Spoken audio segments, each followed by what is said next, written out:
Alhamdulillahi Rabbil Alamin. Wassalatu wassalamu ala asyrafil anbiya'i wal mursalin. Asyhadu an la ilaha illallah wahdahu la syarika lah. Wa asyhadu anna sayyidana wa nabiyyana Muhammadan abduhu wa rasuluhu la nabiyya ba'dah. Allahumma fasalli wa sallim ala hadzal nabiyil karim sayyidina wa maulana Muhammadin wa ala alihi wa sahbihi ajma'in. Amma ba'du, fa ya ayyuhal hadirun rahimakumullah, usikum wa nafsi bittaqwallahi wa ta'atihi la'allakum tuflihun. وقال تعالى في كتابه الكريم وهو أصدق القائلين: أعوذ بالله من الشيطان الرجيم بسم الله الرحمن الرحيم يا أيها الذين آمنوا اتقوا الله حق تقاته ولا تموتن إلا وأنتم مسلمون. صدق الله wa sadaqa Rasulullah sallallahu alaihi wa alihi wasallam. Saudara-saudaraku seiman dan sekeyakinan yang dirahmati oleh Allah Subhanahu wa taala. Alhamdulillah, hari ini masih dalam kerangka bulan Rabiul Awal 1446 Hijriah, bulan di mana dilahirkannya manusia agung yang diagungkan oleh Zat yang Maha Agung, yaitulah junjungan kita baginda Nabi besar Muhammad sallallahu alaihi wasallam. Sejenak, tidak berlama-lama karena waktunya sangat singkat sekali, kita akan melihat daripada nasihat-nasihat yang disampaikan oleh baginda Rasul sallallahu alaihi wasallam. Seketika Rasulullah sallallahu alaihi wasallam tengah berbincang dengan para sahabat, saudara. Tiba-tiba beliau memberikan peringatan, yushiku an tada'a alaikumul umamu kama tada'il akalamu ala qas'atiha. Pada suatu hari nanti akan datang di tengah-tengah kalian wahai umat Islam, di mana orang-orang lain di sekelilingmu itu akan bersatu padu mengerubungimu seperti bersatunya mereka mengerubungi makanan di atas meja hidangan. Jadi suatu saat kondisimu umat Islam ini akan dikepung sedemikian rupa.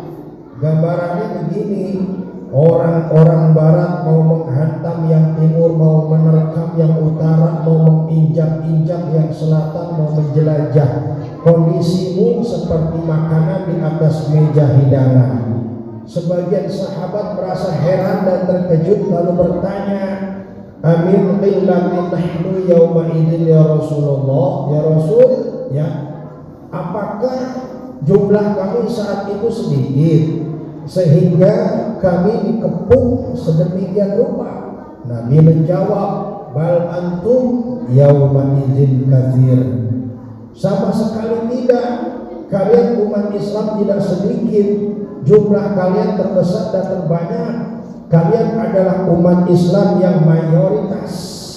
Walakinnakum ghutha'un ka ghutha'i sayyi, akan tetapi keadaan itu persis banget seperti buih yang ada di atas lautan. Saudara, kita semua tahu itu buih di atas lautan banyak sekali. Demikian pula umat Islam. Ini kita umat Islam banyak banget, tapi kita sering banget nih centang-prenang, berpecah belah satu sama lainnya, saling gontok-gontokan, mengklaim kelompok kita paling benar sendiri, orang lain salah. Apalagi kalau ada masalah khilafiyah furu'iyah. Apaan tuh? Perbedaan sesuatu yang bukan prinsip, yang hanya kecil saja. Ini seringkali diperdebatkan sampai sekarang nggak ada habis-habisnya, saudara. yang ini bid'ah, itu haram, kafir, musyrik dan lain sebagainya. Kenapa sih yang persoalan kecil itu kok tidak kita kembalikan saja kepada konsepsi Al-Quran? Kan Allah udah ngajarin sama kita, saudara. Lana a'maluna wa lakum a'malukum.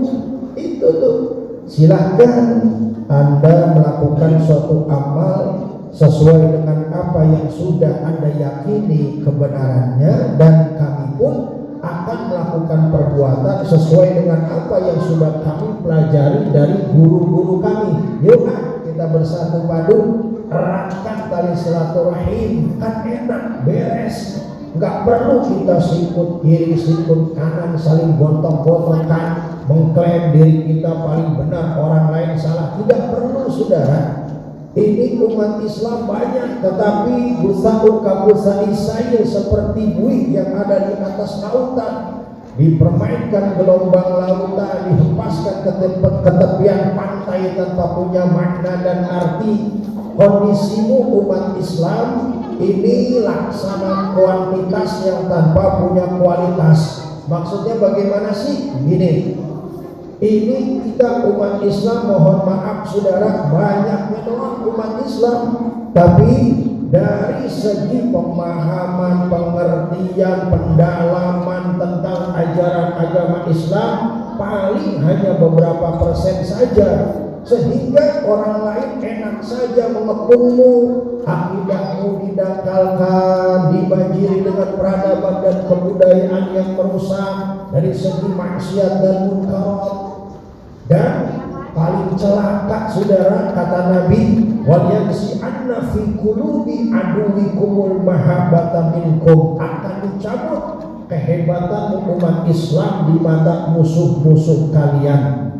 Wal ya'zifanna fi qulubikumul wahn, saat itulah kata Nabi, saudara, saat itulah di akhir zaman nanti Allah akan mencampakkan sebuah penyakit yang sangat berbahaya sekali yang bernama penyakit wahan.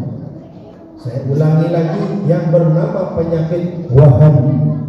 Wamal wahnu ya Rasulullah, sahabat tanya, ya Nabi, ya emangnya penyakit wahan itu apaan? Saya nggak paham. Oh, penyakit wahan itu adalah hubbud dunya wa karahiyatul maut, terlalu cinta kepada dunia dan takut mati. Itu penyakit wahan. Hidupnya sudah materialistis dan takut resiko, saudara. Segala sesuatu diukur dengan keduniawian saja. Kerjanya apa? Kerjaannya dia pergi pagi, pulang petang, peras keringat, banting tulang, mencari uang dan uang saja. Enggak mau dia ibadah kepada Allah, tidak mau dia melaksanakan perintah-perintah Allah. Yang ada dalam pikirannya bagaimana mengumpulkan uang sebanyak-banyaknya. Karahiyatul maut, takut resiko, takut mati karirnya, takut mati pangkat dan jabatannya, takut mati bisnisnya, takut mati dagangannya, saudara. Sehingga dengan ketakutan-ketakutan tersebut melalaikannya untuk ibadah kepada Allah Subhanahu wa ta'ala. Saudara, adalah benar saat sekarang ini kita yang hadir di masjid yang mulia ini, saya yakin kita tidak akan pernah mengalami perang Badar sehebat yang pernah dialami oleh Kanjeng Nabi dan para sahabat. Akan tetapi perang yang kita hadapi di saat sekarang ini tidak kalah hebatnya daripada perang Badar, saudara. Cuma saja perang yang kita hadapi di saat sekarang ini bukan untuk tombak panah, bukan. Perang yang kita hadapi saat sekarang ini adalah perang akidah, perang ideologi, perang mempertahankan keyakinan kita kepada dinul Islam.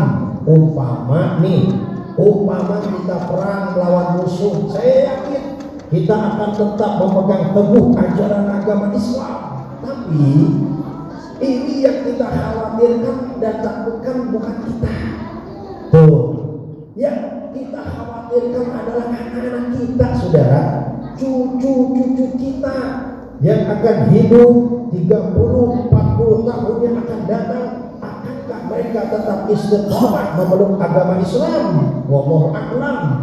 Saudara, Islam satu-satunya agama yang tidak akan mungkin hilang dari muka bumi ini. Betul, itu agamanya, bukan umatnya.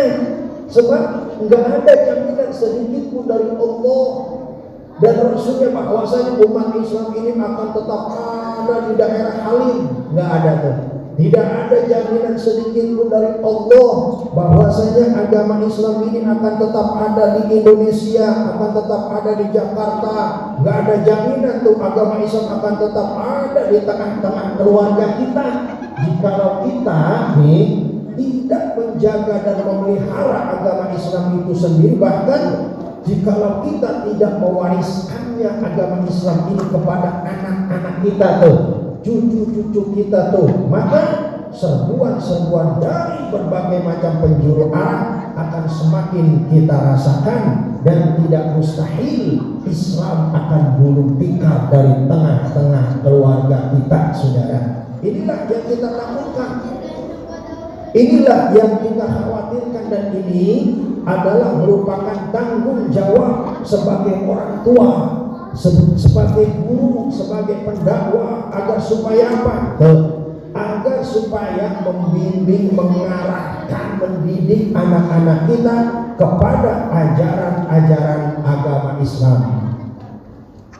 Kenapa, saudara? Sebab kita harus benar-benar mengamalkan apa yang diajarkan oleh baginda Rasul. Alaikum bimujalasatil ulama'i wastima'i kalamil hukama. Hei para orang tua, ajaklah anak-anakmu kemana? Ke pengajian dan majelis-majelis taklim. Duduk bersama para guru dan ulama-ulama kita dalam pengajian dan majelis taklim. Insya Allah Allah akan berikan berkah dunia dan juga berkah akhirat. Nanti saudara, insya Allah anak-anak kita akan dijadikan anak-anak yang soleh dan solehah, dan tentu saja itu bersumber dari keluarga yang sakinah, mawaddah, warahmah. Barakallahu li wa lakum fil Qur'anil Karim, wa nafa'ani wa iyyakum bima fihi minal ayati wa zikril hakim, wa taqabbala minni wa minkum tilawatah, innahu huwal ghafurur rahim. Allahumma salli ala Muhammad, Allahumma salli ala Sayyidina Muhammad. Alhamdulillahi rabbil alamin, wal 'aqibatu lil muttaqin wa la udwana illa 'alal zalimin. Asyhadu an la ilaha illallah wahdahu la syarika lah, iyyahu na'budu wa iyyahu nasta'in, wa asyhadu anna sayyidana wa nabiyyana Muhammadan 'abduhu wa rasuluhu shadiqul wa'dil amin. Allahumma fashalli wa sallim ala hadzal nabiyil karim sayyidina wa maulana Muhammadin wa ala alihi wa sahbihi ajma'in. Amma ba'du, fa ya ayyuhal hadirun rahimakumullah, usikum wa nafsi taqwallahi wa ta'atihi la'allakum tuflihun. Wa qala ta'ala fi kitabihil karim wa huwa asdaqul qailin, a'udzu billahi minasyaitonir rajim, bismillahir rahmanir rahim. Ya ayyuhalladzina amanu taqullaha haqqa tuqatih waf'alul khairati wajtanibu 'anil sayyi'at wa'lamu anna Allaha ta'ala amarakum bi amrin bada'a fihi bi nafsihi wa tanna bi malaikatihi musabbihati bi qudsihi wa ayyaha bil mu'minina min ibadihi, wa qala ta'ala wa lam yazal qailan 'alima inna Allaha wa malaikatahu yusalluna 'alan nabi. Ya ayyuhalladzina amanu sallu 'alaihi wa sallimu taslima. Wa radu 'anil khulafa'ir rasyidin sadatina Abu Bakr wa Umar Utsman wa Ali wa 'ala baqiyati sahabati ajma'in wa tabi'in wa man tabi'ahum bi ihsanin ila yaumiddin. Wa 'alaina wa arhamna wa ja'alna ma'ahum ma fihi bi rahmatika ya arhamar rahimin. Allahumma ighfir lil mu'minina wal mu'minat wal muslimina wal muslimat al-ahya'i minhum wal amwat. Allahumma a'izz al-islam wal muslimina fi kulli makan, wa ansur ikhwanana al-muslimina al-mujahidina fi Palestin, wa وأهلك الكفرة والمشركين وإسرائيل بإذنك وفضلك وكرمك يا أرحم الراحمين. ربنا يا الله آتنا في الدنيا حسنة وفي الآخرة حسنة وقنا عذاب النار والحمد لله رب العالمين. عباد الله إن الله يأمر بالعدل والإحسان وإيتاء ذي القربى وينهى عن الفحشاء والمنكر والبغي يعظكم لعلكم تذكرون. فاذكروا الله العظيم يذكركم واشكروه على نعمه يزدكم ولذكر الله أكبر.